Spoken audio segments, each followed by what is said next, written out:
Hello viewers, আসসালামু আলাইকুম। তো আজকের ভিডিওটা মেইনলি হতে যাচ্ছে কলকাতায় আমাদের সেকেন্ড ডেটা কেমন কাটলো। তো এই ভিডিওরও আবার আরেকটা পার্ট আছে, মানে কলকাতার সেকেন্ড ডেতে আমি এত বেশি ভিডিও করে ফেলেছি যে এই ভিডিওটা লিটারালি 20-30 মিনিটের হয়ে যাচ্ছিল।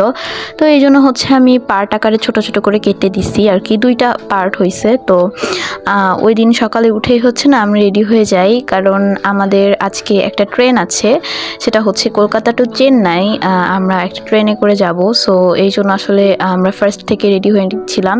তো সকালে ব্রেকফাস্ট করে হচ্ছে আমরা বাইরে বের হয়ে যাই। তো এখানে দেখতেছিলাম যে ছাতুর শরবত বিক্রি করছে, তো এটা খাওয়ার আমার কোনো ইচ্ছা নাই। তো তারপর আমরা আরও সামনের দিকে হাঁটি অ্যান্ড একটা গ্রোসারি স্টোরে এসে দাঁড়াই। তো এখানে আবার দেখছিলাম যে চুপা চুপের কিছু চকলেট, এগুলো আমি টিভিতে ছোটোবেলায় অ্যাডে দেখতাম।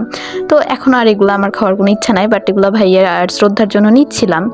তো এই দোকানে দেখলাম কি অনেক ইউনিক কিছু আইটেমস আছে যেগুলো বাংলাদেশে পাওয়া যায় কিন্তু দাম বেশি হয়। তো এখানে আমরা মেয়েদের পানি কিনতে আসছিলাম, তো এত কিছু দেখে ফেললাম আর চকলেটও নিলাম। তো তারপর হচ্ছে আমরা একটা ফ্রুটসের দোকানে যাই ভাইয়ের জন্য ফল নিতে, কারণ ও বেচারা এখানে সে কিচ্ছু খেতে পারছে না আর ও হচ্ছে ভাত মাছ এমনি কম খায়। তো এই জন্য আসলে ওর জন্য সবসময় ফল কেনা হয়। তো তারপর আমি একটা চায়ের দোকানে যাই, আর এখানে বাবা বলছিল যে এক কাপ চা খাও, এখানে চাগুলো নাকি অনেক টেস্টি, বাবা কালকে রাতে খাইছে। তো আমি দেখলাম ঠিক আছে একটা টেস্ট করা যাক। আসলে এই চাটা অনেক মজা ছিল, আমি নেক্সট ডে আর এক কাপ খাইছি। তো তারপর হচ্ছে বাসায় আসি আর আমি আমার ব্যাগটা ক্লিন করছিলাম, আমার হ্যান্ড পার্সটা ক্লিন করছিলাম। তো দেখলাম যে এর ভিতরে আমি আমার জার্নাল ডায়েরিগুলো কবে যেন তুলে রাখছি, এখনও আছে, বাট আমার মনে হচ্ছে ভালোই হয়েছে, এগুলো দিয়ে টাইম পাস করা যাবে। তো এগুলো আসলে মানে মিনি কিছু নোটবুক আর কি, এগুলো আমার ব্যাগে সবসময় থাকে, তো আমার মনে ছিল না অ্যান্ড আমি বসে বোর হয়েছিলাম কিছুক্ষণ আগেই। তো আমি হচ্ছে এই ডায়েরিগুলো করে আবার রেখে দিচ্ছিলাম। তো তারপর হচ্ছে আমরা একটা ট্যাক্সি নিয়ে নেই আর আমরা আমাদের হোটেলটা থেকে রিলিজ নিয়ে নেই। দেন হচ্ছে ট্যাক্সিটা উঠে আমরা হচ্ছে স্টেশনে যাচ্ছিলাম, আর এই ব্রিজটার নাম হচ্ছে বিদ্যাসাগর ব্রিজ।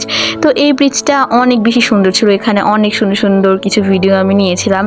তো আর আমরা না যাওয়ার সময় হচ্ছে ইডেন গার্ডেনের সামনে দিয়ে যাচ্ছিলাম। সো তখন বাবা বলছিল যে বাবার নাকি অনেক বড় একটা ড্রিম যে সে ইডেন গার্ডেনে গিয়ে খেলা দেখবে। তো নেক্সটে হচ্ছে আমরা এখানে ওয়েটিং রুমে এসে ওয়েট করছিলাম আমাদের ট্রেনের জন্য। আমাদের ট্রেন ছিল হচ্ছে সন্ধ্যা 6টায়। তো এখানে দেখলাম অনেক মানুষ এসে বসে আছে। এই ওয়েটিং রুমে তারাই ছিল যারা এসি টিকিট কেটেছিল। এটা ছিল একটা এসি ওয়েটিং রুম। তো তাও আমার প্রচুর গরম লাগছিল। তো বাবাকে বললাম যে একটা আইসক্রিম নিয়ে আসো। বাবা বললো যে কোন আইসক্রিম আনবো নি, তোমার আবার পছন্দ হবে না, আমাদের সাথে চলো। তো তারপর আমি বের হয়ে এখানে দেখলাম অনেক আইসক্রিম, অনেক জুসের অপশন আছে। তো এখান থেকে আমি আবার একটা আইসক্রিম চুজ করে নিলাম। এটা ছিল একটা কুলফি, বাদাম কুলফি, অ্যান্ড দেন একটা মাজাও নিয়ে নেই। তো আমি একটা কথা বলি, এখানে যে মাজাটা ছিল না, মানে মাজা এক্সট্রা কিছু না, বাংলাদেশে যেরকম প্রাণের হচ্ছে ম্যাঙ্গো জুস টুস থাকে না, ওই রকমই লাগে, এক্সট্রা কিছুই লাগে না। তো আর আমি ওই টাইমে 4টা আইসক্রিম খাইছি, বাট ভিডিও করছি 2টাই, অত কি ভিডিও করতে মন চায় নাকি। এখানে আবার আমি একটা জোয়ান খাচ্ছিলাম, লেবু জোয়ান, এটা খেলে নাকি বমি আসে না। তো নেক্সটে হচ্ছে পেয়ারা খেলাম একটু, এটা আমাদের ব্যাগে আগে থেকেই ছিল। তো তারপর আবার ফ্রুটসের দোকানে যাই ভাইয়ার জন্য, কারণ ও বেচারা কিচ্ছু খেতে পারছে না। তো এখানে আবার সিঙ্গারা, বেগুনি এগুলো হচ্ছে আমরা নিচ্ছিলাম। দেন এই দোকানটা থেকে হচ্ছে কিছু চানাচুর, বিস্কিটস, এই ধরনের শুকনা কিছু খাবার নিয়ে নিলাম। তো এখানে ফুচকা দেখে তো আমি পাগল হয়ে গেছি, আব্বু বলছেন ফুচকা খাবো। তো আব্বু বললো ঠিক আছে, বেশি কিন্তু টাইম নাই, তাড়াতাড়ি শেষ করো। তো দেন আমরা হচ্ছে আমাদের ডিনারটা নেই, কারণ ট্রেনের ভেতরে রাতে ডিনার পাবো কিনা সেটার কোনো নিশ্চয়তা নেই। তো তারপর ভাইয়া আবার জেদ ধরলো ফুচকা খাবে, বাবা আবার ফুচকা খাওয়ালো। দেন এখান থেকে আমরা 10 লিটারের একটা পানি নিলাম ট্রেনের ভেতরে খাওয়ার জন্য, যেহেতু আমাদের অনেক জার্নি করতে হবে। সো তারপর আমরা আবার প্ল্যাটফর্মে এসে ওয়েট করছিলাম। তো এই ভিডিওর সেকেন্ড পার্ট কিন্তু খুবই তাড়াতাড়ি চলে আসবে। তো আমার আজকের ভিডিও ছিল এই পর্যন্তই, and I hope you like this video. সবাই ভালো থাকবেন, সুস্থ থাকবেন, বাই।